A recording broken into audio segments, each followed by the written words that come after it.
కలల భవంతి, the palace of dreams. శ్రీకృష్ణదేవరాయలకు ఒకరోజు రాత్రి కలలో మాయాభవనం కనిపించింది. One night, Sri Krishnadevaraya had a dream in which he saw a magical palace. ధగధగా మెరుస్తున్న బంగారపు రాళ్లతో నిర్మించిన ఆ భవంతిలో సకల సౌకర్యాలు ఉన్నాయి. Built with stones of glittering gold, that palace was endowed with every conceivable luxury and comfort. తనకొచ్చిన కలను సభలో వివరించి అలాంటి భవనాన్ని నిర్మించిన వారికి 1000 బంగారు నాణేలు బహుమానంగా ఇస్తానని ప్రకటించాడు. Describing his dream to the royal court, he announced that he would award a prize of 1000 gold coins to anyone who could construct such a palace. మహారాజు చెప్పినట్లు భవనం నిర్మించడం అసాధ్యమని సభికులందరికీ తెలిసినా ఆ మాట రాజుకు చెప్పే ధైర్యం లేక మౌనంగా ఉండిపోయారు. Although every courtier knew that building a palace exactly as the Maharaja had described was an impossible feat, they lacked the courage to voice this truth to the king and therefore remained silent. ఈ విషయాన్ని రాజుకు అర్థమయ్యేలా చెప్పాలనుకున్నాడు తెనాలి రామకృష్ణుడు. Tenali Ramakrishna, however, resolved to find a way to make the king understand this reality.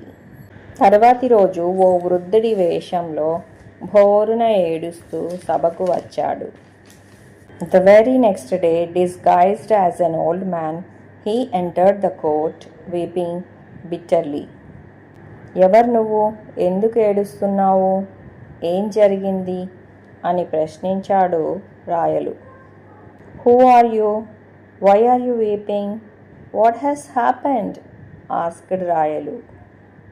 మహారాజా, నా సొమ్మంతా దొంగల పాలైంది. నాకు న్యాయం చేయండి అని ప్రాధేయపడ్డాడు వృద్ధుడు. The old man pleaded, all my wealth has been stolen. Please grant me justice.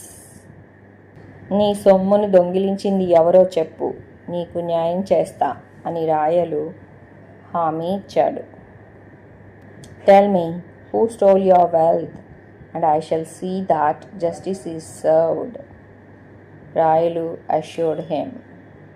నా సొత్తు తీసుకెళ్ళింది మీరే మహారాజా అని వృద్ధుడు చెప్పడంతో రాయలు ఆగ్రహం పట్టలేకపోయాడు. The old man said, you took my property, Maharaja, and the Rayalu could not contain his anger. నాకు నిన్న రాత్రి కల వచ్చింది.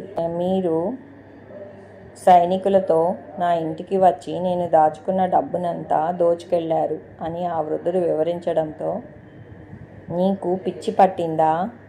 అది కల మాత్రమే, కలలు ఎక్కడైనా నిజమవుతాయా అన్నాడు రాయలు. I had a dream last night. You came to my house with your soldiers and robbed me of all the money I had saved. The old man explained. Are you crazy? It was just a dream. Do dreams come true anyway? The Rayalu said.